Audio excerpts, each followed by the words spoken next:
Hey guys, I'm Miss Bridwell, and this is Mr. Winstead. We are starting math curriculum today for our honors class. So today is August the 12th, and you all are going to be dealing with learning how to add and subtract decimals today. So first thing, we need to make sure that you have your math notebook or math folder. So you should have got it from the school. Looks like this. Now, if you haven't got one yet, you need to come by the school and pick one up, because that's very important that you have. Now, unfortunately, the pages in here are not numbered. So all your other modules will be numbered, but this module is not. So just bear with us, and we'll try to help you find what page we're on. All right, so if you open it, we are skipping the first page for now. So you should be skipping over to the page that says adding decimals, classwork. Looks like this. So that's the page we're going to be on today, the front and the back of this one. Okay. All right. So you'll need, for decimal work, you need no calculators. That is part of our 6th grade curriculum, is that you can do this, adding, subtracting, multiplying, dividing without a calculator. So I'm going to be narrating this, and Mr. Winstead is going to be showing you how to do this on the smartboard. And one of the expectations we have for you guys is to make sure, as we're working these examples, you need to have your folder up, working them as well, taking the notes, working out the problems, because if you don't, you may, when you actually have them on your own, you may run across problems that you don't know how to do. So it's right here will help you out if you have any questions or anything. So make sure you have your folder open, make sure that you're writing the problems down and listening to how we're setting them up and solving them, okay? And we're also not going to do every single problem. So stay with us and make sure you listen to the numbers that we are on. Okay, so we are starting on the first page called adding decimals. All right, and we are going to be on problem number 2. All right, so problem number 2 is 4 5/10 plus 2 11/100.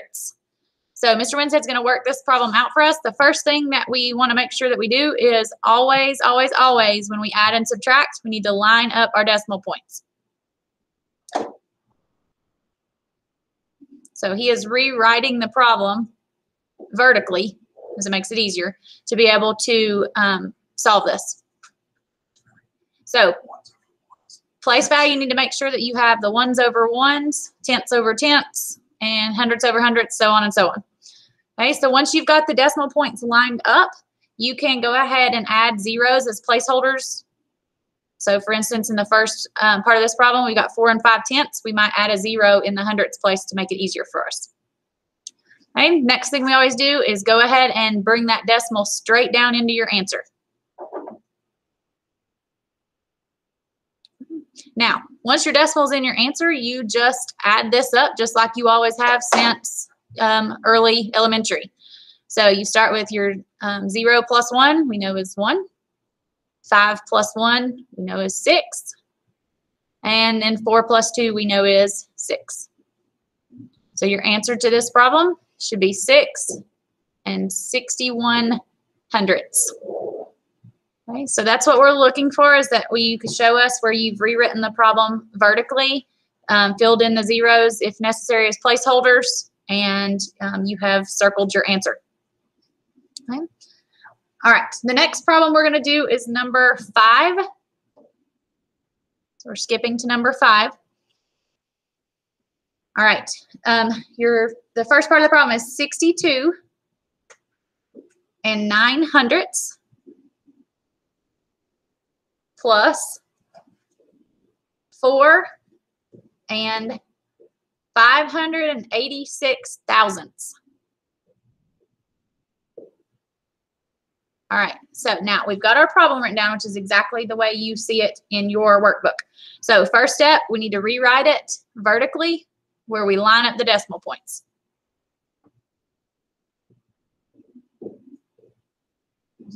$586.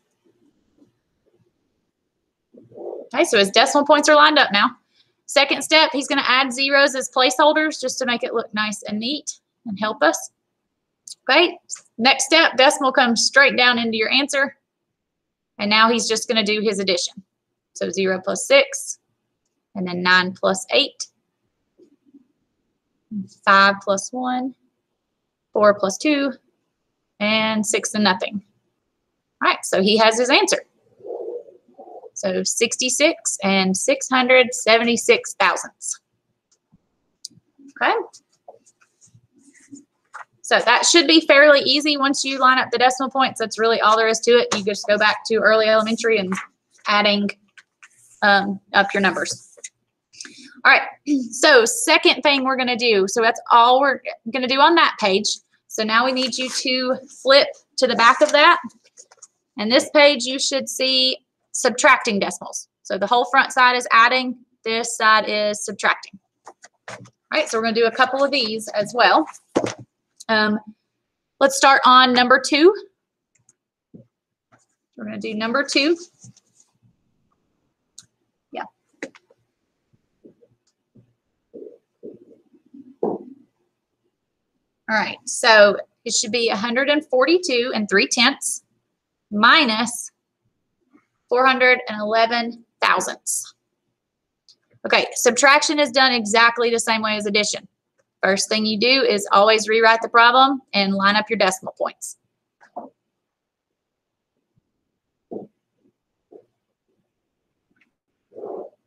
Okay. Second step, we need to make sure that we put in our placeholders. In subtraction, this becomes very, very important. So he's putting in placeholders. Okay. Third step, same thing. Decimal comes straight down into your answer. Okay, so at this point, we are doing basic subtraction again. So if you have 0, you cannot take away 1. So you got to borrow. Well, can't borrow from that 0, so we keep going. We're going to borrow from the 3. The 3 becomes a 2. Okay. Then the next one, the 0 becomes a 9. And the last 0 becomes a 10. So that's basic borrowing or regrouping rules. All right, so do our subtraction. 10 minus 1, we know is 9. 9 minus 1, we know is 8. Now I got 2, I cannot take away 4. So I've got to borrow some more. So the 2 becomes a 1. The 2 becomes a 12. Now we can do our subtraction. So 12 take away 4. You know it's 8. And then 1 minus 0 is 1. 4 take away nothing is still 4. And 1 take away nothing is still 1. So your answer is 141 and 889 thousandths. Now, to be honest, I always check my subtraction because sometimes when you're doing borrowing, you end up making a silly mistake. So I would take my answer. Mr. Winstead's going to show you how to do that. So we take our answer of 141 and 889 thousandths, and I just simply add it to the 0 and 411 thousandths. I just add those together and make sure that I get my original that we started with. If you do, you know you did it correctly.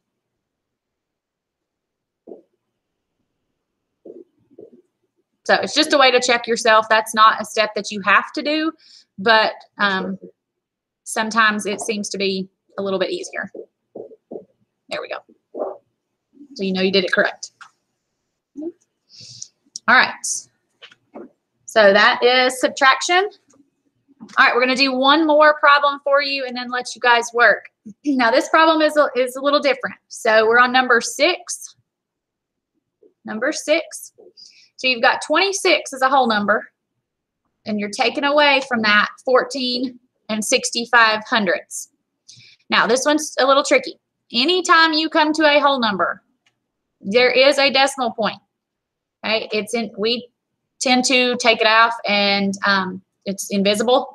So the decimal is always after the number. So if you were going to write the number, just show my little scratch pad over there. So if you're going to write the number 142, your decimal point is always going to be at the end of that number because there's a whole bunch of trailing zeros out there, and we are just, in math, we try to take the easy way out, and we just get rid of them. So the number is 142. We don't put the decimal point in.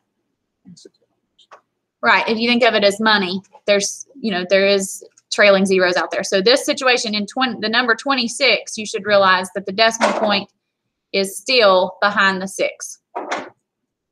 Okay. All right, so same rules apply. So we rewrite the problem to where we line up the decimal points.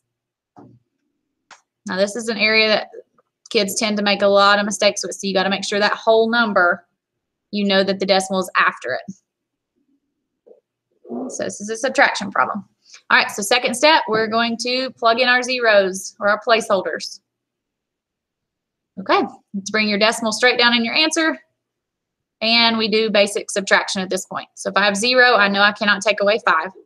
So I've got to borrow. The 6 becomes a 5. The 0 becomes a 9. And then your last 0 becomes a 10. All right, 10 minus 5 we know is 5. 9 minus 6 we know is 3. 5 minus 4 is 1. And 2 minus 1 is 1. So your answer should be 11 35 hundredths. So Mr. Winstead's going to check that again because we always like to make sure we're accurate. So he's just adding it back to see if we get what the 26 that we started with.